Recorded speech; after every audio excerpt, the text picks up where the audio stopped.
Are you asking the right questions before you lease? On this episode of Driven Too Far, we're talking about the conversations that need to happen between drivers and carriers to meet expectations. Hello, I'm Andrew Winkler with Chief Carriers, and this is Driven Too Far, the truth about trucking, a podcast that helps over-the-road truck drivers balance career and family. Welcome back to Driven Too Far.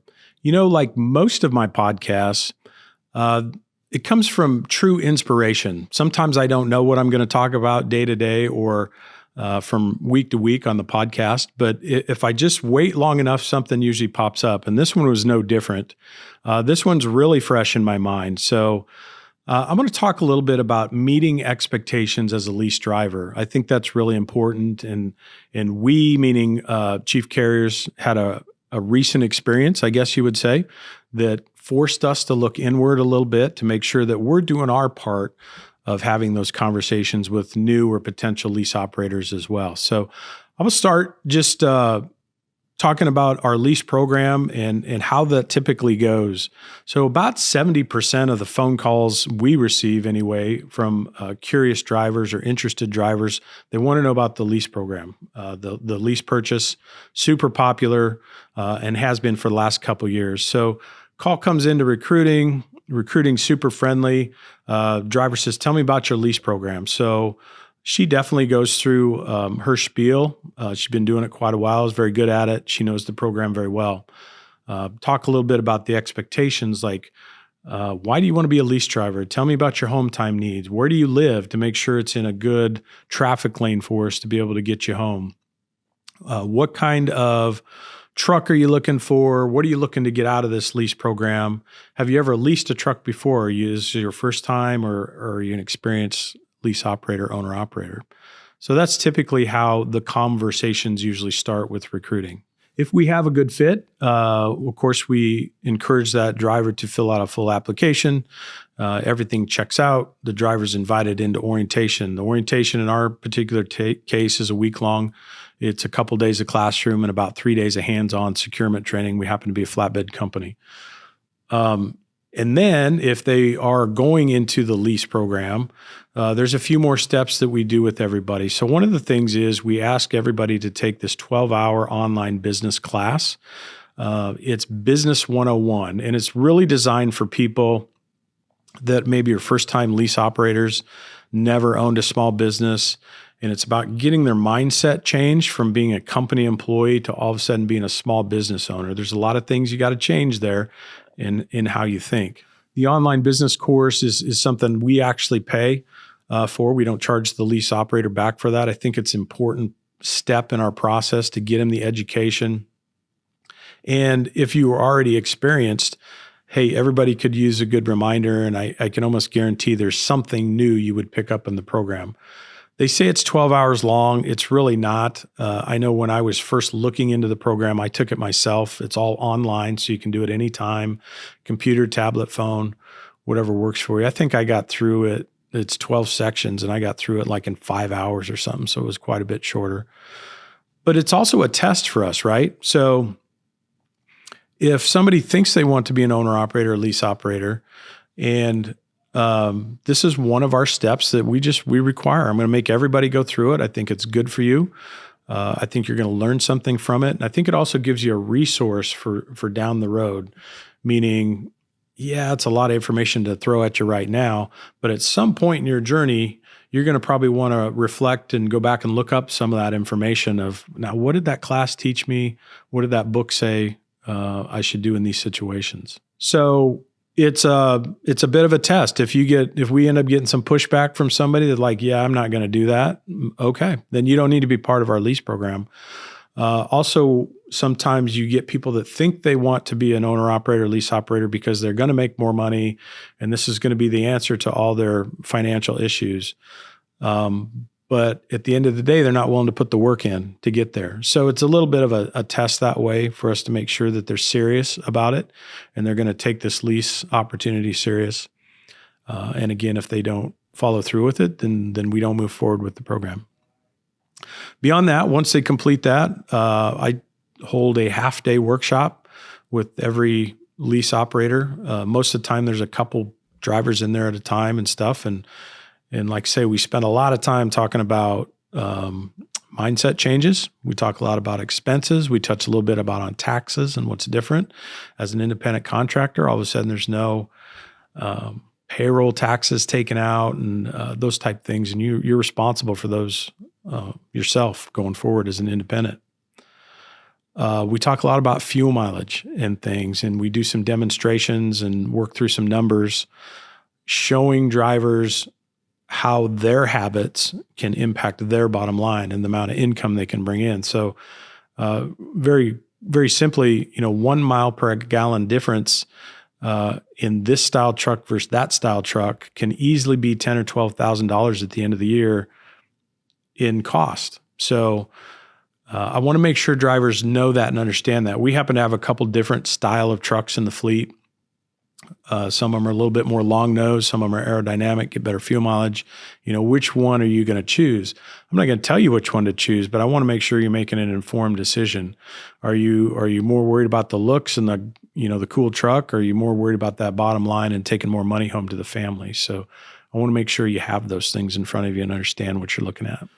Financial planning. One of the things we do, we partner with a company out of Colorado called ATBS, and we encourage our drivers to use that or something similar to it. Somebody to help you keep the books, especially if you're new at this. We want you to be able to focus on driving the truck up and down the road, making sure you're getting the miles on the truck, you're staying safe. The bookkeeping aspect of it can be done by somebody else. So while we can't tell you what to do there as an independent, we can kind of nudge you in the right direction, or at least make sure you have some sort of financial plan, somebody to help you with the books, so that's not added stress on your plate. So once we get past that stuff, then it's, if you don't have any questions on the contracts themselves or the leases, then we're signing and away we go. You're going to be a small business operator. So that's kind of how we do it, from start to finish. When the call comes in, driver gets hired, we go through the orientation, then the lease operator piece of it. And by the way, that lease operator side of it, the driver can be working on the classes in the background. You got a half day with me in a workshop. I mean, it's a matter of a couple days. We can go from company driver to lease operator pretty fast and still get you the education and get you prepared for what you need to do. So that's our process anyway of how we do our lease program. So we had a young man, fantastic, outstanding young man come in from the Carolinas, went through that whole process I just talked about. Really stand-up guy, was really impressed, very sharp, very smart. Knew what he was doing in the workshop. He was taking lots of notes, asking a lot of good questions. He was very engaged. And in the back of my mind going, he's going to be successful. He's going to be solid because you can just tell you do him long enough of who's going to make it, who's going to struggle a little bit. Fast forward a few months and his resignation comes in. He's leaving and kind of caught us off guard. I can't say we weren't aware of some issues and questions going along the way, but probably wasn't to the point where we thought he was going to leave. And he did. He wrote a very nice professional resignation letter to myself and to the recruiter, outlining a few of the concerns that he had and why he was leaving. And one of the things I always do when those things happen is, this is hard for a lot of people. You tend to want to blame other people or find a reason of why this relationship didn't work. It's his fault. He wasn't doing this right, or he wasn't doing that right, and this was his mistake. But one of the things I try to teach our leadership team to do is look in the mirror. You always got to look in the mirror and say, okay, what part of this did I play? And what could I do different? Or what's the lesson here? What can I learn from this experience? And we did that as a team. In fact, we did that just recently in a leadership meeting. We sat down and we kind of dissected his resignation letter. From his point of view, some of the things he was listing off was he didn't feel like he was getting to choose or pick his loads. And that's one of the things that a lease op gets to do, right? They have some say in what they do. They have the ability to turn down freight. So from his point of view, he wasn't getting to pick the loads he wanted. Okay, valid point. We need to look at that. Is this what's happening? There was a safety question in there. There was a question about some personal conveyance use, whether that was getting used correctly or not. He felt he was using it correctly, and I believe the safety department didn't agree with that. one of the things you can't do on personal conveyances, if you're under dispatch, you got to be careful not to advance your position under PC. So anyways, we thought maybe that was a question mark, and it had a discussion with him. One of the things I think this brought forward for us was, and maybe for a driver, when you're out there looking for a lease program, I want you to understand something. If you're going to go do a lease purchase through a carrier, one of the things you're going to have to do is whatever freight that carrier has, whatever their freight network, their traffic lanes looks like, you're going to have to make sure that as you lease the truck from them, you can operate within those traffic lanes that they've already built. They have the network, right? You can't probably reasonably expect the carrier to go out and find you other freight because you don't like this freight. That's not why the carrier is bringing you on. So from my point of view, when we sign a company driver, lease guy, whatever that is, we got to make sure they're going to add to the value to our network, right? They're going to work within our network. They're going to move our freight for our customers that are already established, perform well, do all those things. If I've got somebody out here that doesn't like the freight we haul, the type of freight, the lanes we haul in, and stuff like, then that person's just not a good fit. It doesn't mean they're not a good driver, not a professional driver. It just means we don't fit and we don't connect right. And that was the purpose of this podcast, was having that discussion. We've got to have some deeper discussions between potential driver, and the carrier to make sure we do have a fit. And I think that was our lesson in this whole thing is, when I look back on it and when I reflected and we had our leadership meeting about this, is we didn't ask enough questions. Or if we did, there might have been some answers coming from the driver that we weren't tuned in with. Maybe some, I won't call them red flags, but just some flags there, areas of concern, or maybe we should have asked more questions on top of that to dig just a little bit deeper to make sure we were all on the same page. And at the end of the day, I think that's where we ended up with this guy. Was he lived in the Southeast, down in the Carolinas. We have some operation down there. It's not our strongest operation down there. And once he signed the papers, I think his position changed just a little bit because he lived in the area. He wanted to stay close to the area.